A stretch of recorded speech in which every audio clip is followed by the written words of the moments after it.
Welcome to my channel.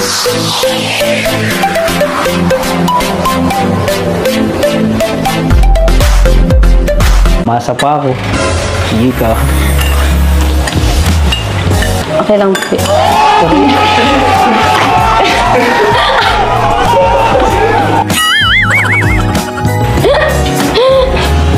Hindi ko maisip friends. Tapos asa. Friends na asa lang. Okay na ako eh. Wakapin na lang ako. Kasi ganyan. Ginugulo mo ang puso ko.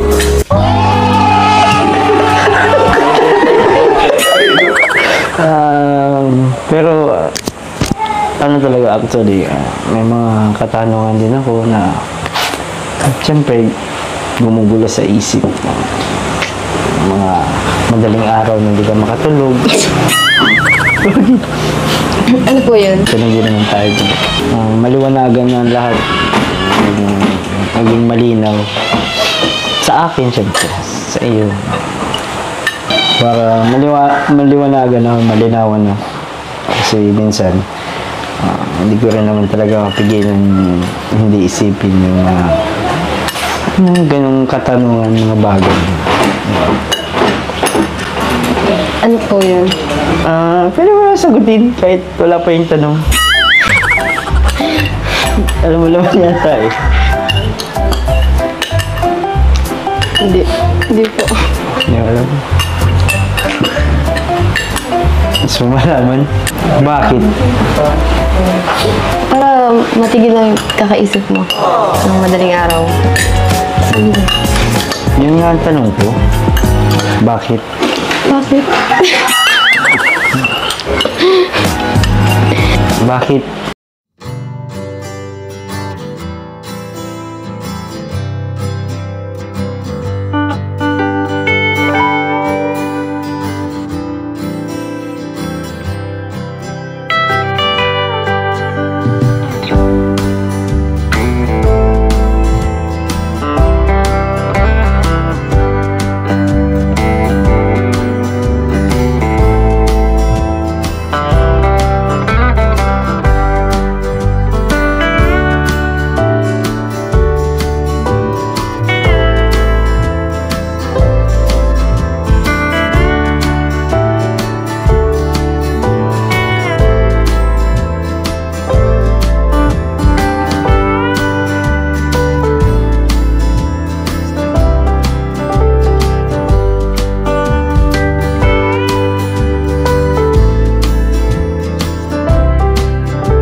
Mga kalingap, no? Nakakatuwang panoorin.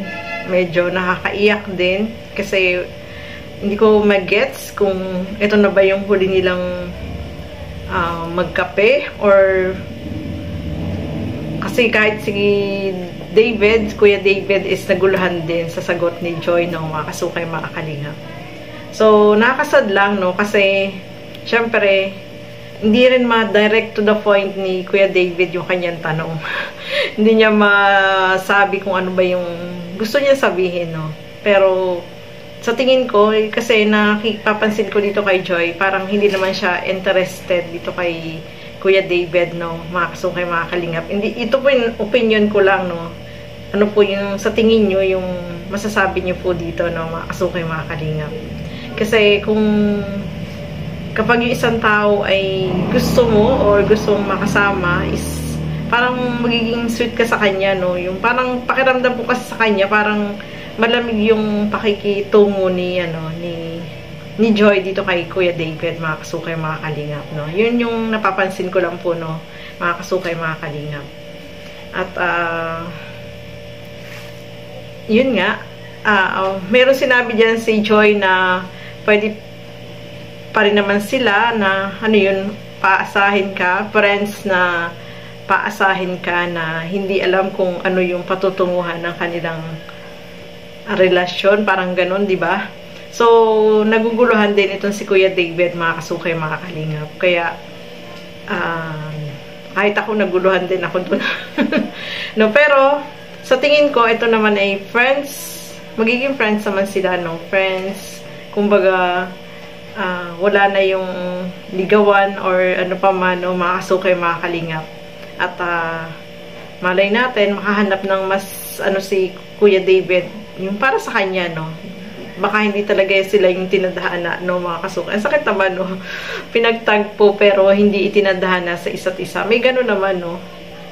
Nagkita kayo pero hindi kayo ano talaga, yung damdamin nyo sa bawat isa ay hindi parehas yung nararamdaman. Yung pagtingin ng isa ay parang friends lang at yung isa naman ay parang love, kaya lang hindi siya na meant to be, no, mga kasukay, mga kalingap. So, naguluhan din po ako dyan, mga kasukay, mga kalingap, kung tuloy pa rin ba yung kanilang ano, or hindi natin alam, no, or meron ng iba. Naguguluhan ako doon.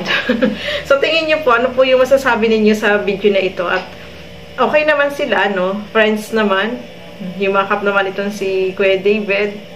Siguro ito na yung last nila, no, na magkape together, mga kasukay, mga kalingap. Yun lang, nakakalungkot, no, kahit yung K-Boys ay napaiyak din po, mga kasukay, mga kalingap. Kasi, syempre, yung Joybed ay mawawala, no.